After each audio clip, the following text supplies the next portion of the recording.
All right, welcome into our Travis Hunter player profile. Tyler and I are back. We're ready to talk some Travis Hunter. Like I said, possibly the greatest two-way prospect to ever come out. And my man just won the Heisman. You could say he's been doing pretty well for himself. Drafted number 2 overall to the Jacksonville Jaguars in a big trade up by them, and so he played 1 year at Jackson State, and then moved with Deion Sanders over to Colorado and played 2 years there. Like I said, winning the Heisman last season in his junior year. Tyler, what do you think about Travis Hunter, the player? Start breaking it down for me. Yeah, as a player, he is, I think, one of the greatest prospects we've seen. Maybe not in terms of value, but maybe in terms of value, but in terms of his talent, because I think he's a perfect combination of both just natural football skills, and he has the instincts. And I think at both positions, at wide receiver and corner. I mean, his short area quickness is absolutely elite. It's something so special, and so that's something that the reason why he got drafted so high. That's something you can't teach, and I think he really utilizes that very well, especially at corner. It's really hard to get away from him off the line in short, in breaking routes. I think he's really good at doing that. And he also, from just watching him play in college, I used to love watching these Colorado games just because of how fun and electric they were. Part of was his anticipation that he had. He baited so many QBs into these throws, and the amount of space he was able to cover really quickly. It was incredible to watch. He was the star of that Colorado team. And yeah, no, I think he's a very talented player. Yeah, I mean, I think from the get-go, once you see him on the screen, it is blatantly obvious that he's different, right? And it's kind of exceptional because, you go see Tyreek Hill on a screen, and you can see he's different right away too. But Tyreek Hill runs a ridiculous sprint. The long speed there is crazy. The acceleration is insane. Travis Hunter doesn't necessarily have any of those true, generational sort of burst or speed or, jumping ability or anything like that necessarily, right? It's just the way he plays the game, the way he moves, the way he's in control, the body control in particular. Oh, my God. It is just exceptional what he's able to do and how he's able to move on the football field. And yeah, those instincts are a large part of it.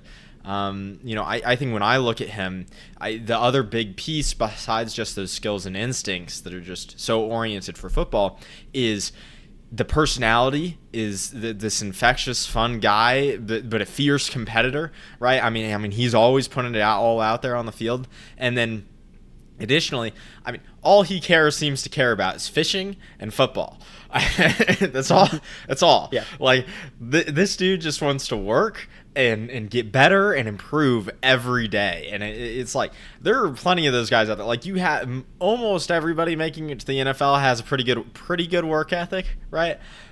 Some of the guys though, just something that separates the greats is they just have this drive and love for the game that they can't help but invest everything in them in playing the game of football. You know what I'm saying, Tyler? Yeah. I think the reason he wants to play both positions is not for the money or even the fame. I think it's just he doesn't ever want to leave the football field. And I think that's really that's why you draft him at number 2. You want a guy like that. Right. Yeah. No. Such a great guy. I mean, really fun. So we're waxing poetic about this guy. Can we talk some issues here? I'm going to lead it off, and then I think you had a concern you wanted to talk about a little bit based off the way the Jags want to play him. But I think just the one concern that shows up no matter where he plays is he is not the biggest guy, right? There's a little bit of a physical profile concern. I'm looking at 6 foot 188. Right, so it's a little bit on the slim side, not a ton of length there, but the way he plays, he doesn't need the strength and size really. I think it shows up more as a defender with a little bit of I don't think he's gonna be able to press NFL players very well, especially big X's. Which could be a little limiting in his usage, right? But as a receiver, you can definitely protect for that. And especially playing on a team with Brian Thomas Jr., playing traditional X role and all that, you're perfectly happy to put him on the line of scrimmage.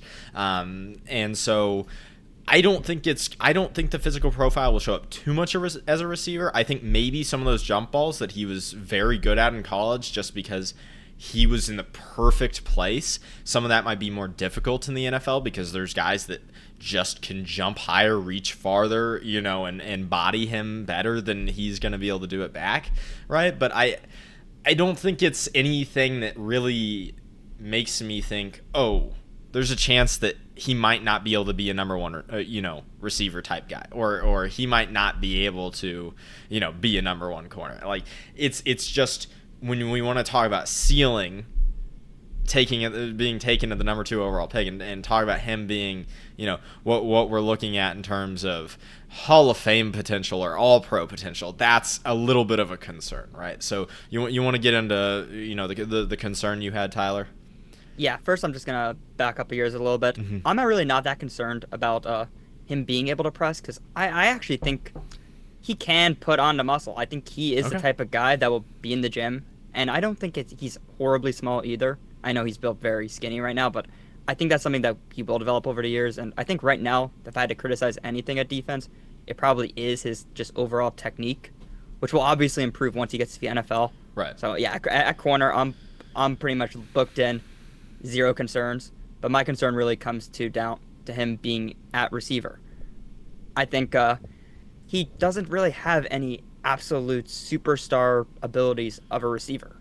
He just does everything very well, and we've seen guys like that become superstars. I know you have a comparison for him if you want to do that one real quick.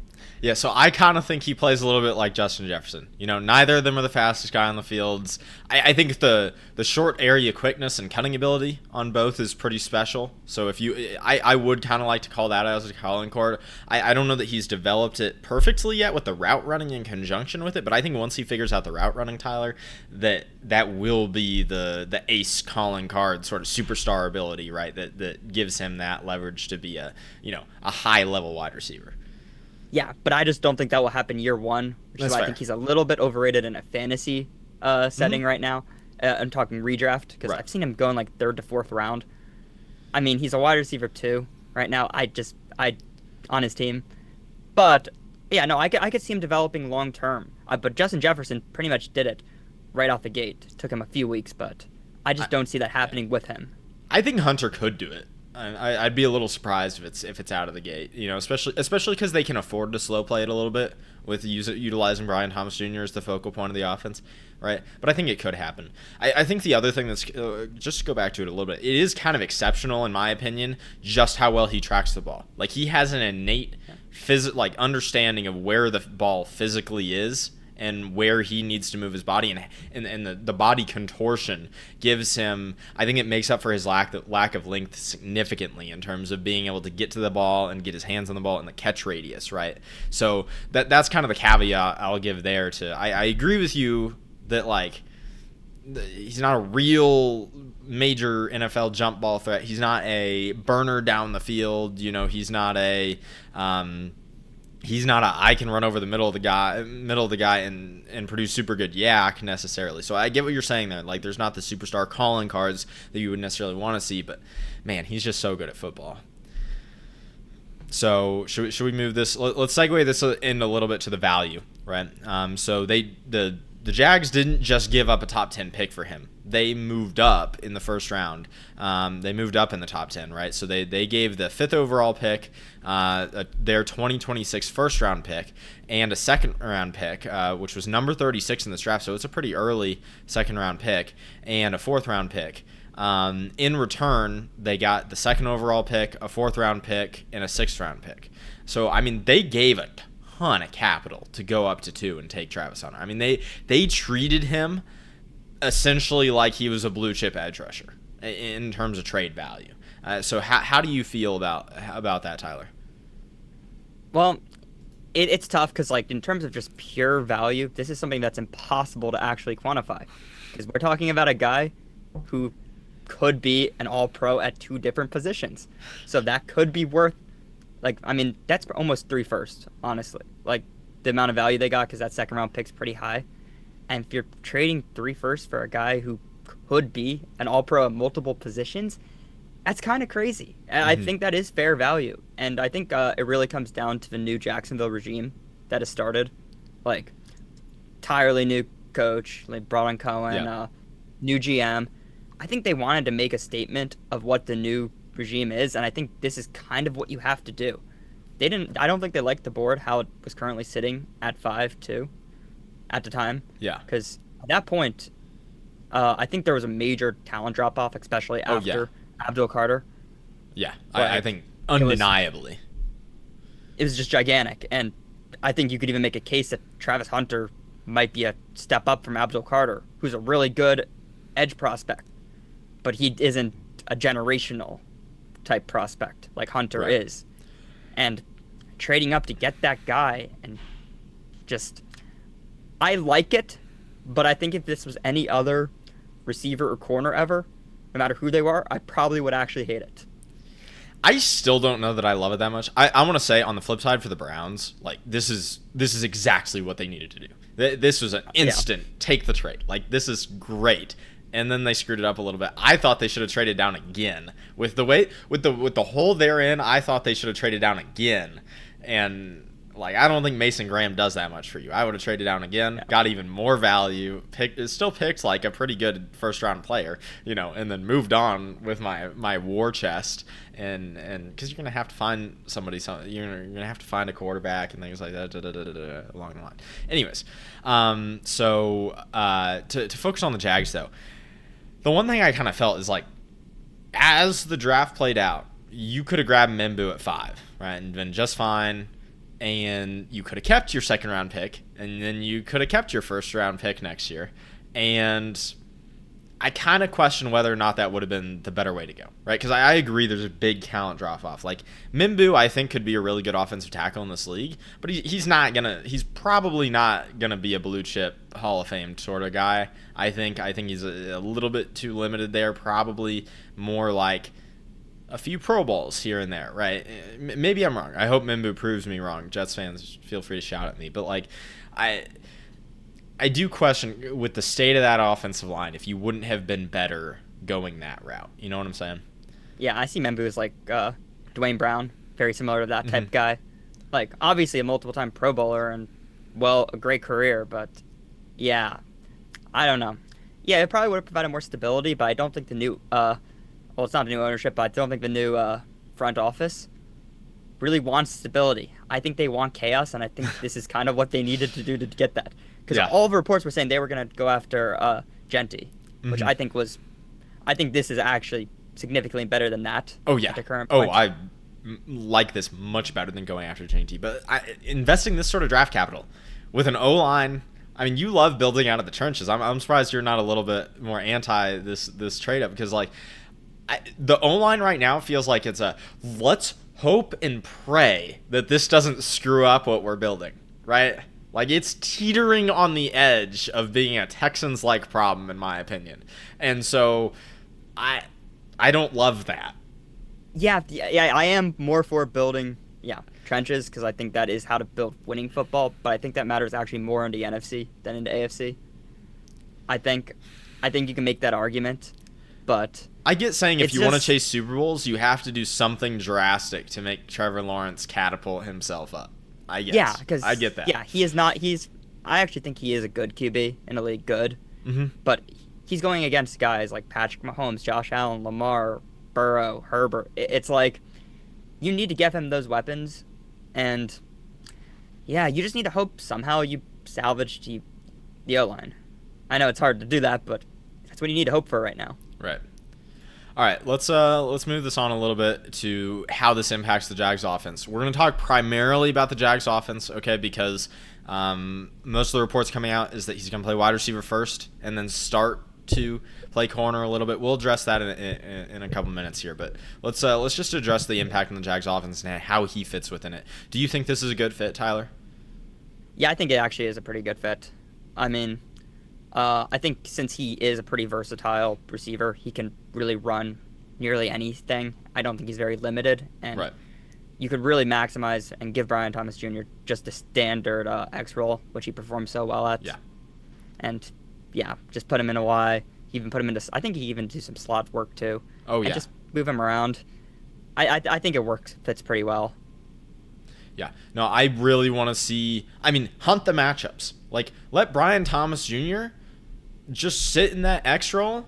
He's just a problem to deal with, okay? And then move. I think use Travis Hunter as the move chess piece to capitalize on the matchups. I mean, if you really see an opportunity where a team has small corners or whatever, and you really like want to motion Brian Thomas Jr. around and really capitalize on particular matchups there, that's fine. But as a general form of practice, I think you're better off setting up Brian Thomas Jr. in the X, right? Isolating him on the backside, and then moving along Travis Hunter, disguising him in space, motioning him around, and really utilizing him to break the opposing defense's rules. Because Brian Thomas Jr. breaks the opposing defense's rules just by existing, right? Like, you're gonna force them to play certain coverages and all that just by sitting him down there, and then I think you use Travis Hunter and move him around to capitalize on the holes that creates.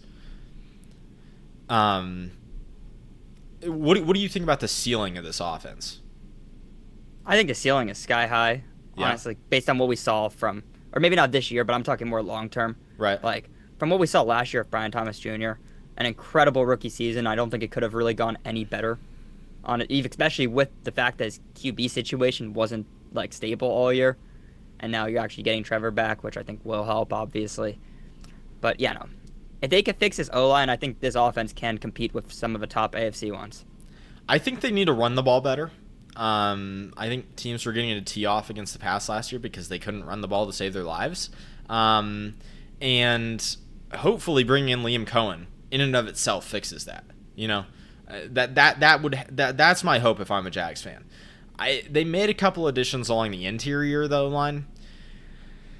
They're guys who, I'm not sure they're going to work out, but if they do, and you can start running the ball and running a little bit of gap scheme against the light boxes, I think you're inevitably going to see and all that.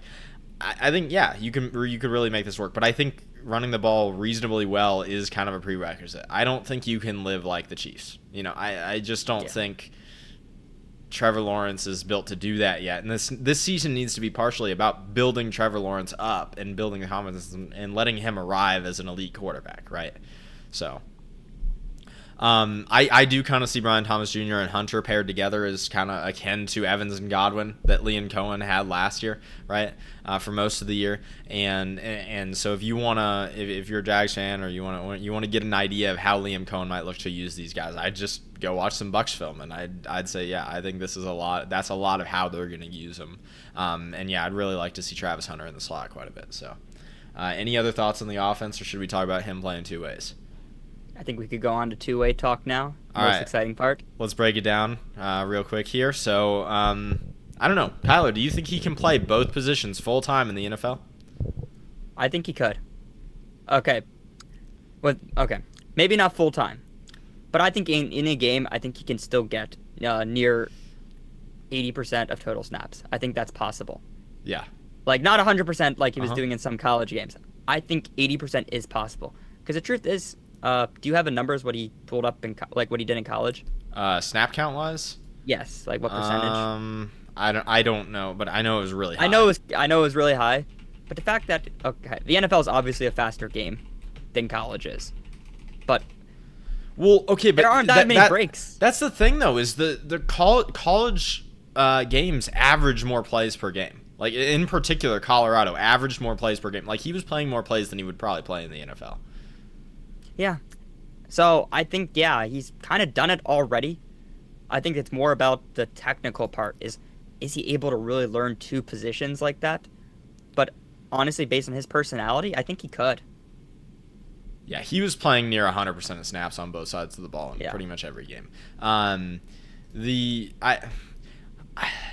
So Travis Kelce brought up an interesting question. Like, the way he responded to it was like, he proposed that offenses were just going to decide to chuck the ball deep and run the receivers deep against Travis Hunter every single play, right? I don't know how much you can actually feasibly do that just to attack the fatigue of one guy on the team, right? I kind of think he can do it too. I think the real question is he still needs to polish his skills on both sides of the ball. So how well can you develop on both sides of the ball, and while you're trying, at the same time, maybe you should focus on one and then add the other one as you go, which I kind of think is what the Jags are planning to do. Yeah, I mean, based on Travis Kelce's comment, if you're really designing your offense like that, that makes you very one-dimensional too. And I just don't see any OC really thinking that hard. Like, I think it would really take like a real psycho head coach to come through and do that. Because I don't think any coordinator is really caring that much about the other end of the, like, what DC is doing that. Dan Campbell, if the Lions ever play the Jags, Dan Campbell's going to motion Jameson Williams on Travis Hunter every single play and run a go route.